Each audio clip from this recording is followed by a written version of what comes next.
from heaven, he came to be with us, to find out what was broken and find what had been lost. When love came down from heaven, he saw you were alone, and he alone could mend you despite what you had done.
and shall be ours forever,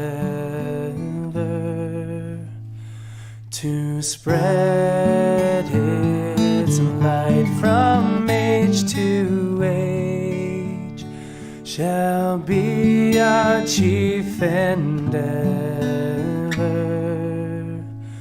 Through life it guides our way, in death it is our stay. Lord, grant while worlds endure we keep its teachings pure, throughout all generations.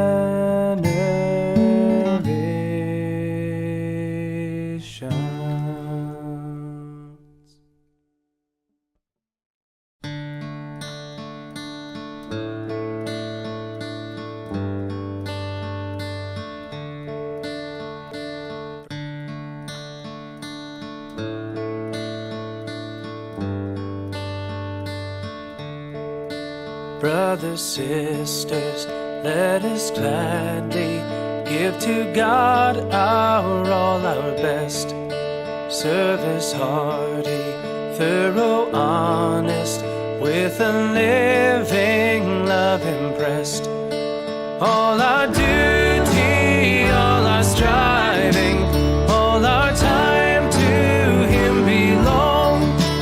Praise Him then with true devotion, come before Him with a song.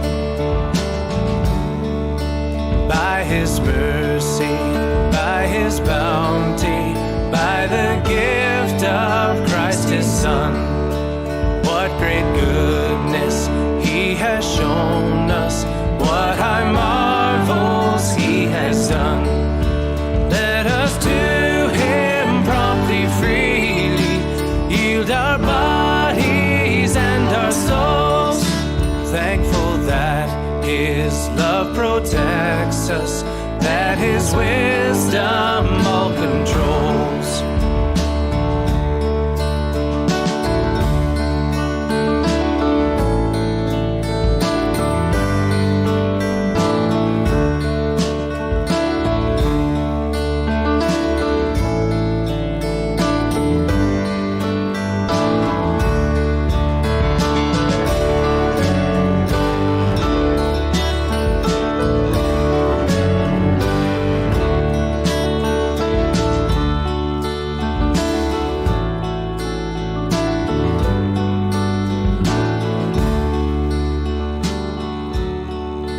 Gracious Lord, accept our service for the sake of Christ your Son. Though our hope abides now only in the righteousness He won, bless and save us, help and guide us, watch to comfort and restore, till in heaven we rest rejoicing, praising You forevermore.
be more than one with the ones He's been making. He's making us.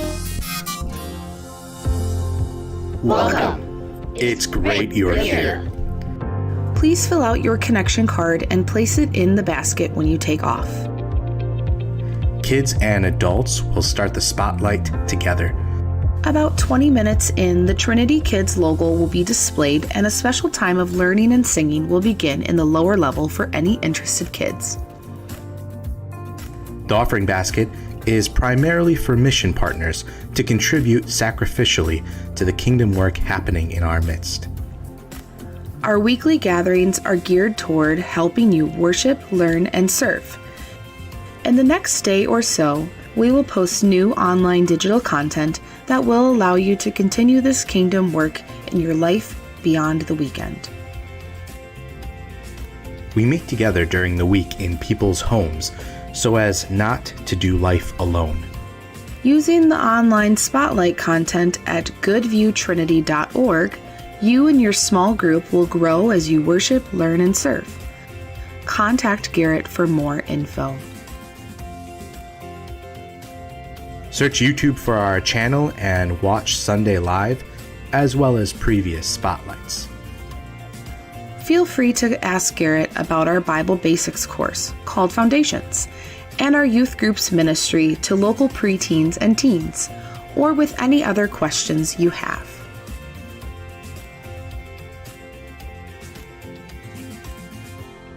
Love is the risk that is worth taking. He's making us.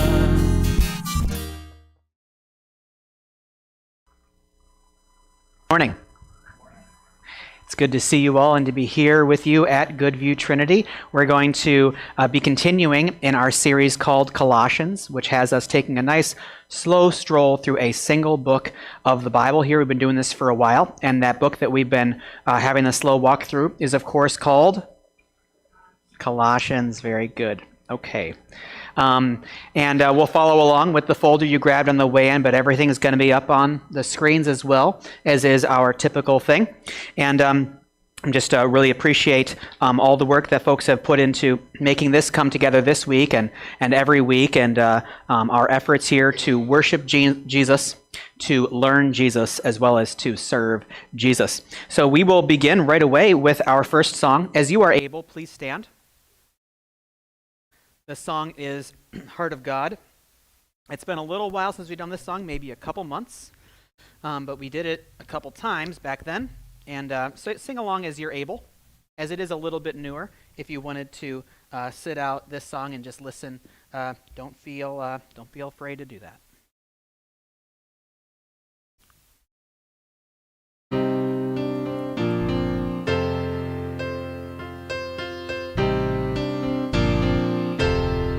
I know that you're hurting, I can see it in your eyes.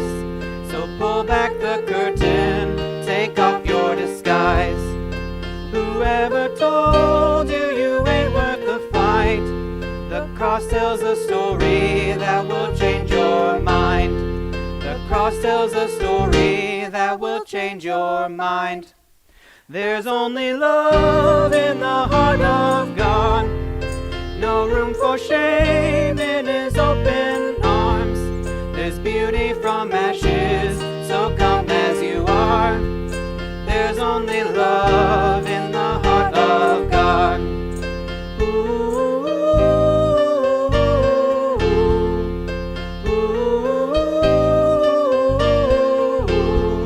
Come prodigal children, it's never too late.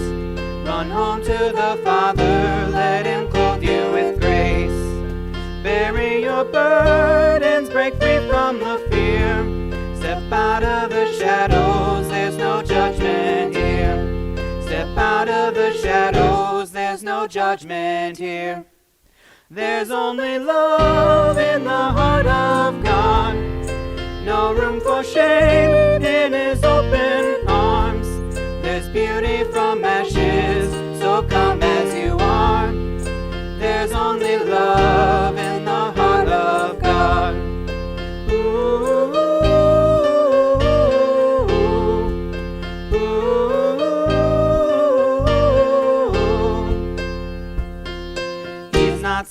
there shaking his head, writing you off, leaving you lost. He's not sitting there shaking his head, wishing he'd never went to that cross. He's not sitting there shaking his head, writing you off, leaving you lost. He's not sitting there shaking his head, wishing he'd never went to that cross. The cross tells a story that will change your mind. There's only love in the heart of God. No room for shame in his open arms. There's beauty from ashes, so come as you are. There's only love in the heart of God. Grab a seat. If that song felt a little bit high-pitched, it's different than what we had practiced, actually, because I was transposed wrongly on the keyboard. So our vocalists especially are probably thinking, yikes, okay. But we are good. We're going to keep on proceeding here with the service. Our first reading has us rewinding the clock on this letter of the Apostle Paul to the believers in Colossae, so the letter to the Colossians. Here we are back in chapter 1. Where we are in our series is actually partway through chapter 3 of this 4-chapter book, so we're on the second half. We're rewinding the clock here back to a grand poem that this book of the Bible is most known for, and it sets the stage for the thoughts that come out of it, and that we'll focus on, especially as I get to my preaching. So this is focusing on the glory and the supremacy of one person in particular, compared to all other people, compared to all potential people, the glory and supremacy of Jesus of Nazareth. Colossians chapter 1. The Son is the image of the invisible God, the firstborn over all creation. For in him all things were created, things in heaven and on earth, visible and invisible, whether thrones or powers or rulers or authorities, all things have been created through him and for him. He is before all things, and in him all things hold together. And he is the head of the body, the church. He is the beginning and the firstborn from among the dead, so that in everything he might have the supremacy. For God was pleased to have all his fullness dwell in him, and through him to reconcile to himself all things, whether things on earth or things in heaven, by making peace through his blood shed on the cross. Once you were alienated from God, and were enemies in your minds because of your evil behavior, but now he has reconciled you by Christ's physical body through death, to present you holy in his sight, without blemish and free from accusation, if you continue in your faith, established and firm, and do not move from the hope held out in the gospel. This is the word of the Lord. Next, we sing our next song, and as you're able, again, please stand. The song is All Glory Be to Christ. It's a great praise song, just lavishing praise on Jesus, and it has a familiar tune. It's that New Year's Eve tune, Auld Lang Syne.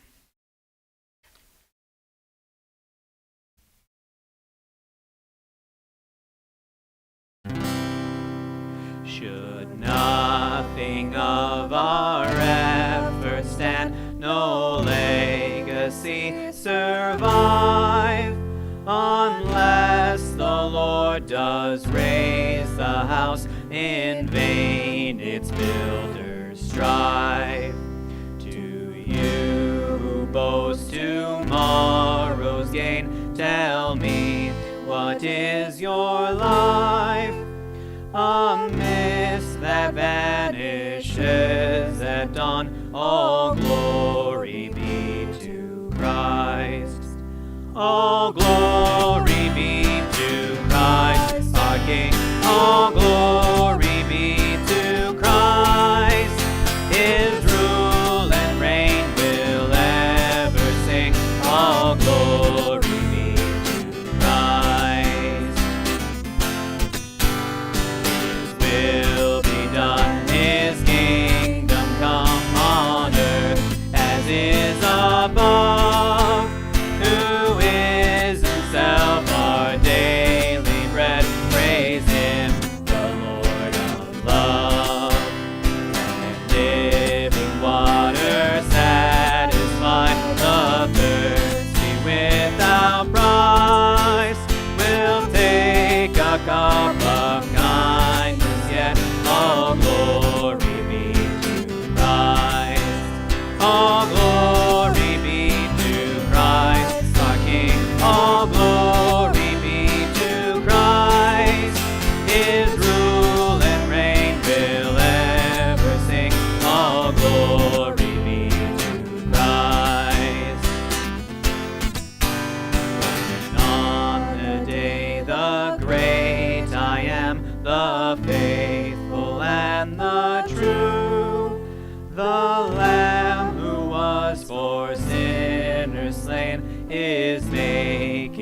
God shall live with us and be our steadfast light, and we shall ere his people be. All glory be to Christ. All glory be to Christ our King. All glory be to Christ. His rule and reign will ever sing. All glory be to Christ. Grab a seat. So if you lived in ancient Bible times, odds are you lived under the authority of a king. And many of these kings claimed that they were gods, and they would even call themselves the image of God. Meaning they had authority to tell people what to do, order things to be made. Yeah, they got to define good and evil. And these kings would often make statues of themselves, which in Hebrew were called tselem, often translated as idol or image. But for Israel, they didn't view their kings as the God. In fact, they were never supposed to even make images of God. It's exactly right, and that was really unique for that time and culture. This is rooted, first of all, in Israel's belief that you can't reduce the Creator God down to any one thing in creation. But there's another reason. People aren't to make images of God because God has already made images of himself. When did he do that? Well, let's go to page 1 of the Bible. And the first person we meet there is God. He's the one with authority over all creation. He speaks and creation obeys, and he defines what is good and not good. In other words, he alone is king. But then surprisingly, as the pinnacle of all of God's creative work, he makes humans, and he calls all of them the image of God. So he gives all humans the authority to rule. Exactly, that's what he goes on to say. He tells the humans to subdue the earth and to rule it. And so this task that once belonged only to elite kings is here in the Bible the task of every human being. This was a revolutionary statement in its day because all humans are being called to rule and to participate in the human project.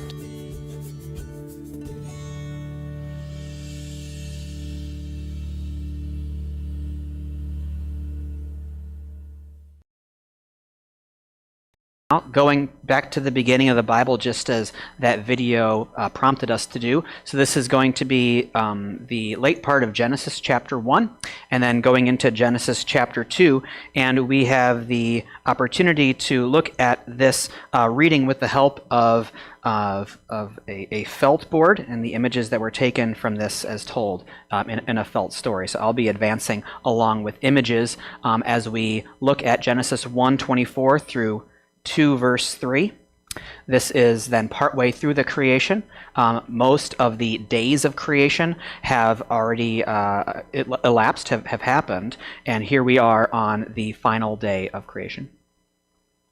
And God said, "Let the land produce living creatures according to their kinds, the livestock, the creatures that move along the ground, and the wild animals, each according to its kind."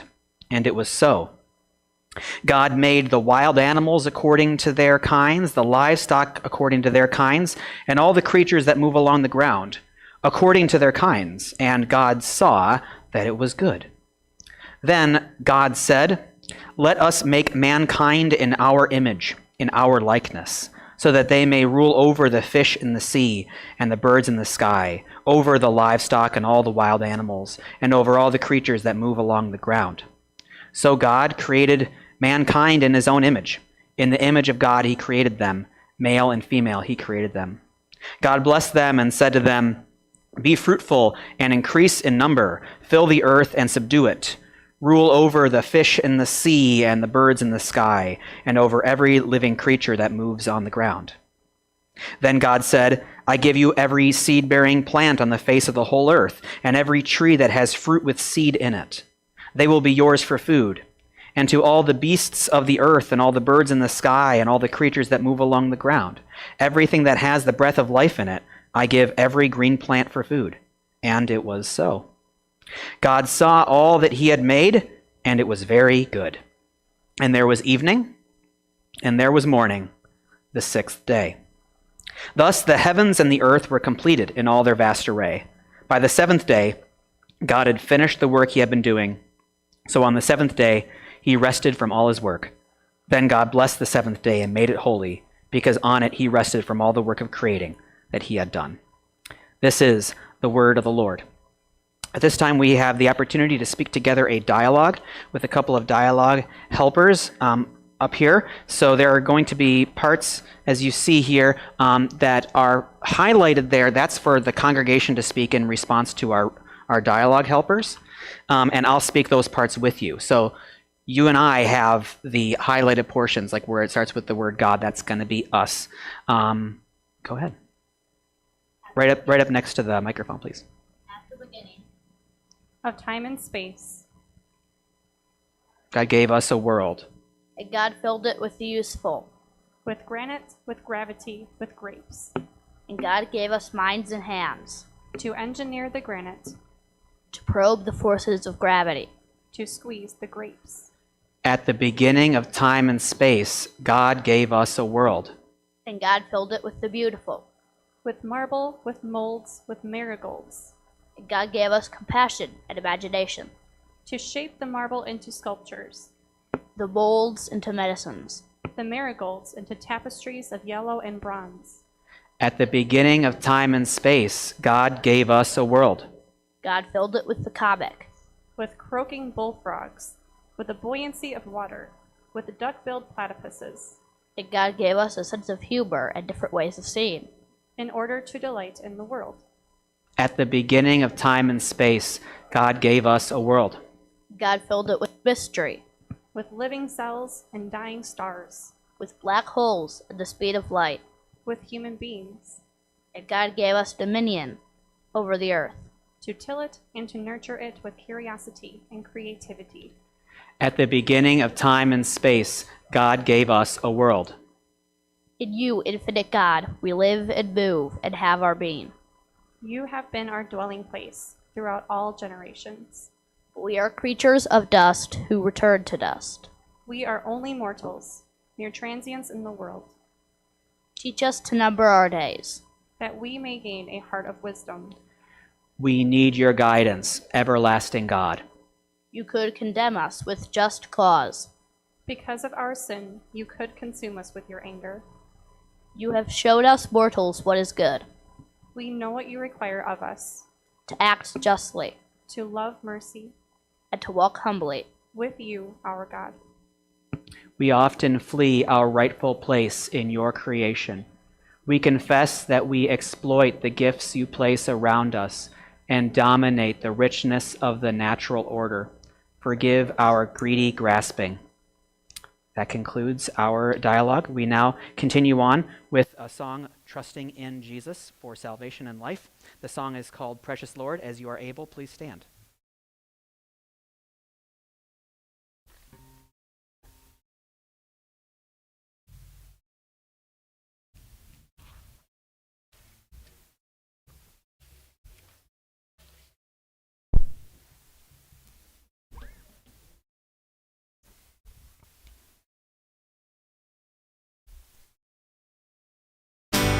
Take my hand, I am yours. Let me stand through the storm. Precious Lord, take my hand, lead me on, let me stand. I am tired, I am weak, I am worn. Through the storm, through the night, lead me on to the light. Take my hand, precious Lord, lead me home. When my way grows drear, precious Lord, linger near. When my life is almost gone, hear my cry, hear my call, hold my hand, lest I fall. Take my hand, precious Lord.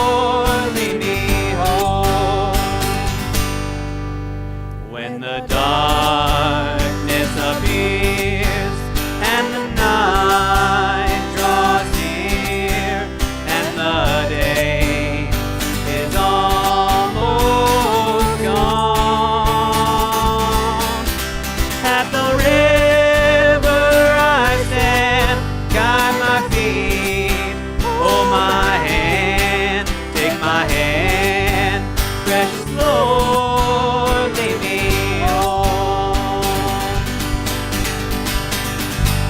Take my hand, I am worn.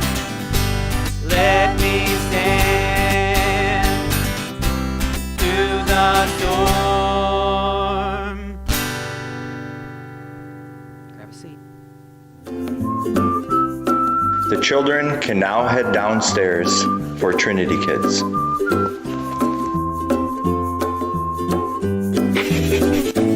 Let the children come to me, cannot hinder life, for you see the kingdom of heaven with us such as these.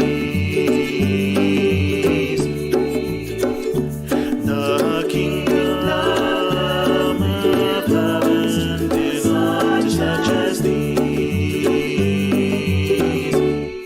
So what does this mean? I mean, how are we all supposed to rule? So the picture we get in Genesis is gardening.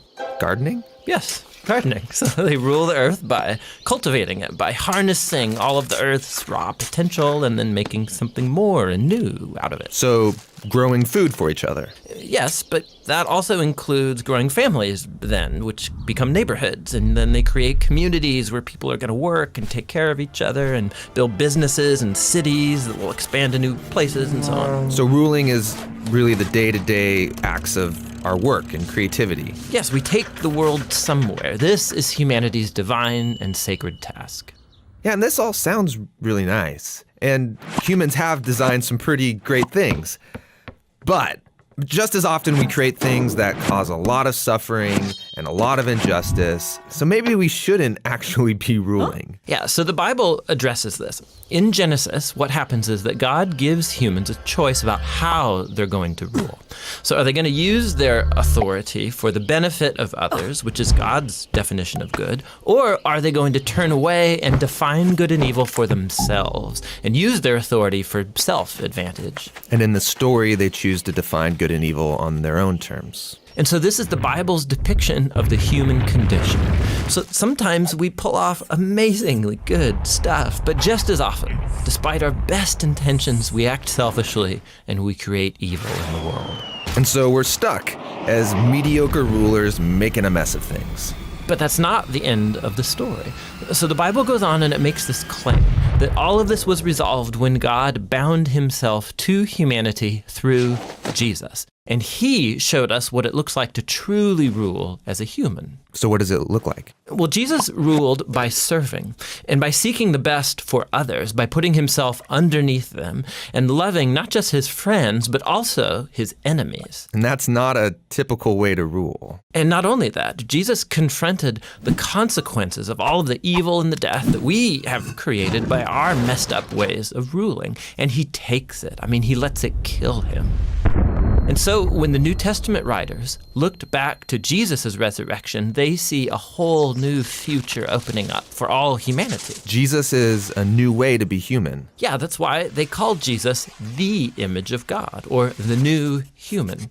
And not only that, they also believe that Jesus' divine life and power is now available to heal and to transform us to become our life and power. And this sounds really nice, but what does it really look like? So practically, the Apostle Paul said it looks like people being filled by Jesus' own presence and spirit, filled with love and joy and peace and patience and kindness and goodness and integrity and gentleness and self-control. He says this is the new humanity that God wants to create in us so that we become people in whom God's image is being restored, people who will move the human project forward. And that's actually how the story of the Bible ends. It's a renewed world where God is on his throne and his servants are all around him, but they're the ones ruling over this new world, taking it into new, uncharted territory with Jesus as their healer and their guide.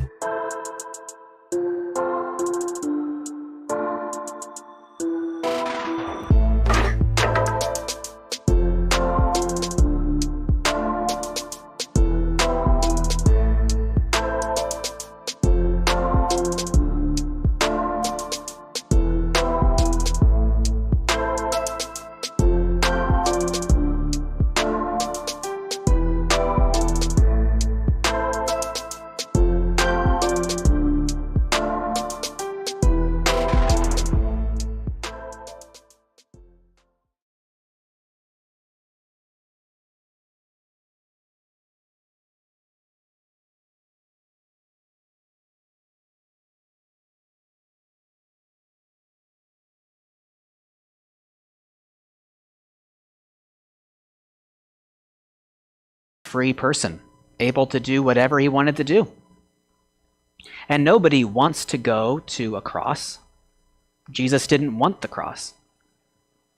And he did not have to go to it, except that he obligated himself to do it. Made a promise through the prophets and as it was recorded in Scripture that he, the Son of God, would take all the evil people do, take all that evil onto himself, suffer for it. He would let hatred and malice and hostility do what it always does. You know, the evil that goes around comes around. Evil spirals out of control. It self-destructs. But Jesus let it self-destruct in him. All the hatred and malice and hostility that's lurking behind so many of our decisions and our thoughts and the things we say to each other, all the hatred, malice, and hostility came to its natural conclusion, yet upon Jesus. Because Jesus didn't want all that justice to be hovering over you, threatening to fall on you at any moment. Jesus didn't have any of that hatred and malice or hostility in his heart, so he didn't have to do any of that saving work, but he obligated himself to do it for me and for you. And so, only in that way, in that self-obligating way, in that mission of his, only in that way can we say that he had to do it. He had that justice hovering over him his whole life because he came into the world to save us, and having that not naturally, understandably hanging over us. And this, everything I was just saying, that's the good news of Jesus. Good news for you in Jesus. It's God's plan to forgive us, played out in real time. If there is a sin or a sinful pattern that you've been stuck in, and it just makes you feel rotten, well, go back to what I was just saying, how Jesus' mission was to take all that rightful justice for, yes, our rottenness, all that rottenness that was outside of himself, and he placed it right upon himself. So it wouldn't be on you. The Son of God was eager to do that for you. In Jesus, you are forgiven. And like I said, this is good news in Jesus, and it's for you. And yet the cross of Jesus is not the end of the story. No, there's the resurrection of Jesus. Jesus rose from the dead. And the reason I brought up what Jesus did in going to the cross is to get you thinking about what it was like for Jesus before and after the resurrection. Like I said, Jesus didn't have to go to the cross. Jesus is a free person. Yet as he walked on the earth, he did not live entirely free. No, he had obligated himself to that meaningful death, that death, that great sacrifice. It was hovering over him his entire life until he rose again. Then he was free of it. And don't you think that felt different to Jesus? Different from the life he lived before the resurrection? I wish I could get the details on what that would have felt like to emerge victorious from death and then be walking around and showing up for his disciples with the new reality of resurrection hovering over his life instead of the justice of God that he had put himself under. So it was a new era for the human being Jesus. What we saw 2 weeks ago on Easter, in this book of the Bible we've been walking through for this series, Colossians, what we saw was that